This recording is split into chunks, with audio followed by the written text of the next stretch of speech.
Welcome to Influential Entrepreneurs, bringing you interviews with elite business leaders and experts, sharing tips and strategies for elevating your business to the next level. Here's your host, Mike Saunders.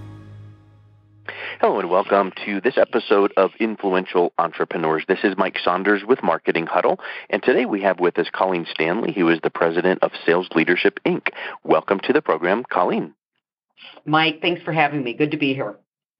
Hey, so give us a little bit of background of yourself and what led you to the entrepreneurial journey, and then what is sales leadership? What is your focus in the industry? Very good. Well, I had the good fortune when I started in the sales profession. I got started with a small company that eventually went public, and they are now the largest in the world in their industry. But with that said, Mike, what that gave me was some great perspective on how you operate when you're small and scrappy in what you do. And then, when you get beyond small and scrappy, some of the systems and processes you need to put in place. So I invested 10 years with that company and then really had this love for training and teaching. So that's when I took a big leap of faith. I moved out to Denver, Colorado. I didn't know anyone, and I started in the sales training, consulting, and speaking business. I have evolved my firm, SalesLeadership, into, we do sales development, Mike. Our focus, though, is really integrating both the hard selling skills, what I refer to as the sales IQ, with the soft selling skills, emotional intelligence skills. So we are one of the first firms to actually bridge those two concepts together, and it achieves great results and momentum for our clients. That's interesting that you bridge those two, because in marketing, which is the world I live in, it sounds like you're saying we bridge the push marketing with the pull marketing, which, the push is buy, and coupon, and then the pull is, hey, let me educate you about this. And, do you need anything else so that consumer becomes someone that understands what their need is and what the product is, and then that pulls them towards you. So I really want to dive in deep on the EQ, IQ, because I would venture to say that if you asked any salesperson, they would say, I'm more this than that, right? Yes, and for many years, and I love the analogy you use, by the way, so it's a great setup for our conversation. And for many years, most sales training firms, sales organizations, sales managers, sales people focused on teaching and learning the hard selling skills. And I refer to those things such as questioning skills, value propositions, pre-call planning, and they're still very important. However, if you start doing a diagnostic of why people aren't achieving quota, and there's some really interesting research out there from CSO Insights, in spite of the explosion of technology and information, we have about 57% of salespeople hitting quota. So you have to beg the question, what's missing there? So that's really what led me to start exploring this EQ piece. And so what we find, it's not an either or, and I think that's important for your audience to understand. It's really that combination of, if I'm having a selling challenge, let's look at the hard skills, and then let's look at the soft skills. And then together we'll figure out what end of the problem to work on. And I can give a couple of examples if that'd be helpful. Yeah, I definitely want to hear that because it sounds kind of like this from a, like a sports analogy. You would think, blocking and tackling, or basketball, just dribbling and free throws. The point is, there's certain sales skills that you just have to have. But at some point, if you have too many things, maybe the salesperson feels overwhelmed, or they feel scripted, or things like that. So I think that what you're saying is you need to have those certain basic foundational things, and then let's move over into the EQ side and then see where we can kind of bring some things to life. Is that a good assessment there? Yes, and I actually don't think you have to wait. That's what's interesting. And I love your analogy with sports, Mike, because, most people are familiar with John Wooden, the famous coach of UCLA. And if you read any of his leadership books, which are terrific, he has a great quote in there. And one of those is something that lines right with emotion and emotional intelligence and emotion management. And that quote is, manage your emotions or they will manage you. And what he knew as a coach is that he could have the best players in the world, the best playbook, but if they got frustrated on the court, they could not execute. And that's the same thing we see in sales. You can have a terrific sales playbook, but if you're getting frustrated, you're getting triggered by prospects or customers, you can't say and do the selling behaviors are necessary to win and retain business. Yeah, that's so huge. And I would suspect that if you're not what's the word for it, but comfortable or confident, then that sales playbook can feel more like a rote template and script, and then you come off to the customer like, come on, just get to the point. Let's just talk. At some point, the questions and the leading and the pull, at some point, the prospect just goes, look, just talk to me. Just tell. And I you see that on Shark Tank so many times where, they come in, do their pitch, and then when the shark asks a question, it's kind of like they go, oh, well, what we do here is, and it's like, you need to have a little mix of formality. I get that. But at some point, too, that prospect wants to be spoken to and thought of and treated just like a human being, and just speak to them. Right. And I think a lot of times why people go into rote, and I'm all about prescriptive selling behaviors, because my joke is this: if a salesperson knew what to say and do, they would. So you start with that, right? But where people become rote, and this is where the EQ skill of delayed gratification comes in, is they actually don't get deep knowledge of the sales process, really master the selling skills, really do the pre-call planning to know how to bring up or deal with objections.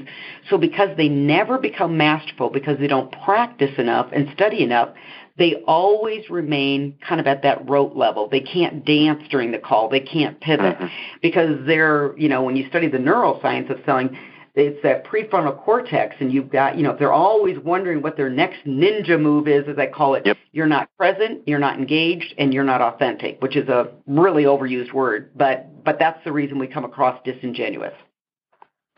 Yeah, I love that, and I love the neuro connection there, because I think that we have to keep that in mind, because people buy certain ways. So let's go a little bit deeper. Give us some examples on the EQ, what that could look like, and how that could be applied. Well, when we work with clients, one of the first things we'll talk about is actually the neuroscience behind emotional intelligence and emotion management. And there's actually, it's physiology 101. When maybe we're in this tougher selling situation, you've got a prospect that's being a little defensive, maybe their past experience with salespeople haven't been good. Well, without high emotion management, emotional self-awareness, it's very easy for a salesperson to get triggered. And often the response to that trigger, that emotional response, Mike, is a fight or flight response, right? It is physiology 101. We go into primal behaviors. And a fight response might be we get equally defensive, or we start talking over the prospect. Now, that flies in the face of every sales book that's written out there. Listen, ask questions, right? So this is an example of the knowing and doing gap. And then the flight response is the exact opposite. It's I refer to this as the okie dokie response. I'm out of here. Don't get paid enough. And your brain actually starts shutting down. And it's really what's happening is emotions are starting to run that meeting rather than effective selling and communication skills. So that would be one example. Yeah, and where do you feel like there's a shift in the sales process between, or for instance, do you find that in a typical process you're kind of dipping into the IQ side of the equation and then flowing over to the EQ side and then back and forth, even throughout the conversation or the sales meeting? You absolutely are, and that's the great point. It's not an either or. So, for example, the sales IQ would be this: pre-call planning. So you would do really effective pre-call planning, but it's also the mental pre-call planning. You might do the what-if game. What if this prospect isn't warming up to me? How am I going to respond to that? So you get the mental mindset ready, and then you've also got some of the verbal responses that in this, let's just say if this is a more difficult, challenging prospect, what makes you different? Why should I buy from you? What's your price? Well, then that's the verbal IQ piece you practice. But it's the mental game you want to get in place as well. But in order to do that pre-call planning, again, that takes some emotional self-awareness, delayed gratification, putting in the work to run a really effective sales call. So it's the EQ and the IQ, always balancing back and forth.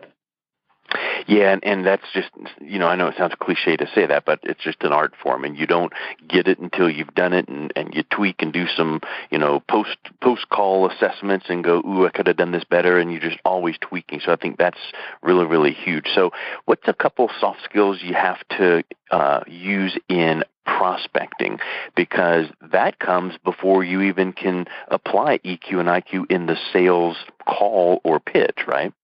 Right. Well, there's a couple that I would almost combine together, and you've heard me mention one already today. It's delayed gratification, and then I would add reality testing to that. And reality testing is that ability to see things as they are versus how you'd like them to be. So, for example, all of us know in sales that the number one thing to do, and you're an expert in this, is get really clear on your ideal client.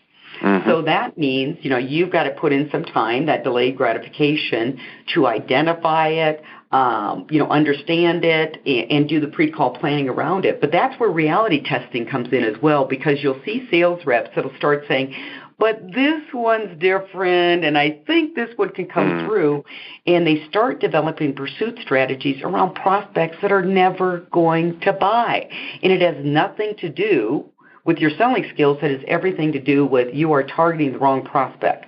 So that could be you just didn't put in the time to really get clear on that ideal client, or you let hope take over instead of reality testing. I would say, as Zig Ziglar used to say, hope is not a strategy. Yes, is he the one that was actually the first one with that? Because it's a great quote yet today. Yeah. Fishing in the wrong pond is huge. That's a big piece, and I think here's what I think is so interesting today. That people don't take advantage of all the technology they can to learn that. Yes. And then on the flip side, too many salespeople take too much advantage of it and use it as their crutch and don't get out there and get stuff done. Yes. It's absolutely, Simon Sinek has a great recent video. I wish I knew the name of it, but people can Google it. But, he made a great statement in this video, and he said, technology is a great tool, but we have not been taught how to use it. Yeah. And in many cases, this is why we sometimes are getting less productive instead of more productive. And, and I talk about this a lot in training where, everybody talks about being present on a call. But I contend people are learning how to be distracted rather than focused because, they're always checking their phone and they got a text coming in, their email. And the fact is, if you're in a consultative solution selling call, whatever type of call you want to, name it, you must be present for an hour, fully present.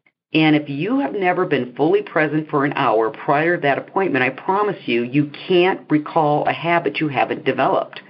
So I get on a lot of my sales managers because they're creating these distracted sales organizations and actually creating people that aren't empathetic, because empathy is a paying attention skill, but it all starts with we've got all these distractions coming in. So, technology is a gift, but it can work against you if you don't know how to use it. Yeah, I totally agree. And on your website, you've got a neat graphic, knowing versus doing, the emotional intelligence skills gap. And I love, it's just a very simple graphic. I love what it means. And it makes me think of the old saying, knowledge is power, which is false because it's potential power. You have to implement that knowledge. So, knowing, great, I know how to do a question-based selling or consultative or whatever you want to call it, but get out there and do it. So where do you find that gap kind of rearing its ugly head? Well, in a lot of ways. For example, you asked the question about business development. And so sometimes this can be on both the sales manager side and the salesperson side. In some cases, the sales manager has never laid out key performance metrics, leading and lagging. They have this attitude, hey, they should know what to do, okay? But now, let's say this is a sales manager that's laid out a very clear sales activity plan. Here's the leading indicators. This is what you do to get that first exploratory call. Where you will find the rep falling short is they aren't great at time management. And I contend time management is an impulse control skill. Because what will happen is, again, you've got to put in the work of 30 minutes to 45 minutes before you start your week to plan out the whole week, calendar block. But here's where impulse control comes into play. You are always going to have competing things come in that want that time that you blocked on your calendar to make the outbound calls, the account management calls, handle the inbound calls, and you get shiny object syndrome, and you go after that instead of honoring the time. So impulse control is the soft skill for people not honoring their calendars. And then the time management skills are the hard skills, IQ, EQ. So yeah, that's a huge point there with people not getting their BD done. Yeah, and honoring the appointment that you set. Like for instance, you put in an appointment, like you said, for business development, and you feel good that you put it in, and probably there's some neurological trigger that's, you feel good when you block out your time for the upcoming week. But then when you allow, or if you allow it to get, to slide and not get done, all of a sudden now, the more you do that, the easier it gets. But I would say that you would agree with this. If you had a meeting next week with your biggest, account prospect, you're not going to miss that meeting. So no matter what shiny object comes up, you're on it. You're there. You're present, Right. And that, that is the exact example I use when teaching this. So you must be eavesdropping. But it's a great one, Mike, because when, as a manager, you point that out, would you take that BD time? Would you replace your client account with a shiny object? They won't do it. So part of that's the reality testing for a rep to realize, this isn't anything but me, lacking some of the discipline to honor my calendar or even to have a calendar, frankly. Yeah. And I think some of that might be from the sales management perspective is, let's say that one of the reps reports back that there was a success, hey, I just set this appointment or just closed this deal or whatever, and if they can tie that back to that BD activity, that reinforces it. And it's kind of like how Tony Robbins teaches with anchoring. If you can anchor that success back to that business development activity, now all of a sudden they're, consciously and subconsciously reinforcing the fact that when I do this, it leads to ultimately, not every time, you can't make 50 calls and close X number of whatever every single time, but when it does, that thought and that sales manager needs to relate it right back to good, because you went out and did this and look at what happened. Right. And I think that's what really makes a great sales manager is I think sometimes they assume people are going to see the data or the predictors of success. And I've asked this to a lot of my audiences in this Q1. I said, have you guys done a win-loss analysis of 2016, formal or informal? And Mike, I think you might be surprised. I would say 90% have not. Yeah. So they don't know why they're winning or why they're losing. But to your point, it's even what was the lead source? What was the activity? Because sometimes this is where a rep can get very busy but not productive, is that there may be an activity you just need to discontinue. It isn't your skill set or anything. It just doesn't produce anything. And so it's this analysis, which I contend, again, is that, emotional self-awareness, okay, take the time, slow down, don't get caught up in, as Covey would call it, the tyranny of the urgent, and really understand where's the business coming from and what can I do, because that's accountability. And some of your best reps score high in personal accountability, which comes from self-awareness. And so what do you think about, I've made this comment so many times to people, and it seems like it makes sense. So from your perspective, does this have legs? When you think of Pareto's principle, 80-20 and 80% of your success comes from 20% of your whatever effort or however it needs to be applied. But let's say that you wanted to, dramatically increase your sales or double, let's just say. You don't need to, if you made 10 sales last month, you don't need to make 20 sales this month. You just need to clone the top 20% of your pipeline or your client base or your referral sources, whatever you're looking at. In other words, let's say that you look back at that client base and you're like, boy, 20% of these, the last 100 clients I brought in, 20 of those were in this niche, this category, this whatever job title, and they are the perfect client. They were an easy sale. The profit margin was great. I'm going to go find more of them because maybe the bottom 20 were fun to chat with, but they were hard and high maintenance. So where do you see, looking at your, like you were saying with, look at the win-loss, but look at the wins and then look further in the wins and look at the top 20% and go, I want to clone those people. Right. And so you're spot on there where people aren't slowing down enough to really, analyze the business. And here's a new point I bring up because you're spot on. But this is something for sales managers and salespeople to think about. Often they keep pursuing accounts because the prospect said, this sounds interesting. Could you put something together? Now, the salesperson, every part of their brain and body is screaming, saying, there ain't anything here. Yeah. But because they lack assertiveness, a soft skill, they don't say what they need to. And it might be saying this in a very nice and respectful manner. Mr. Prospect, I don't think I'm hearing enough reason for you guys to change, up-level, switch. What am I missing?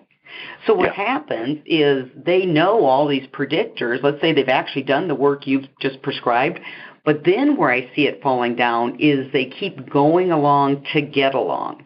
Yep. And they'll write these practice proposals, and all of a sudden now they're wasting a lot of time instead of focusing on that 20% that you just talked about.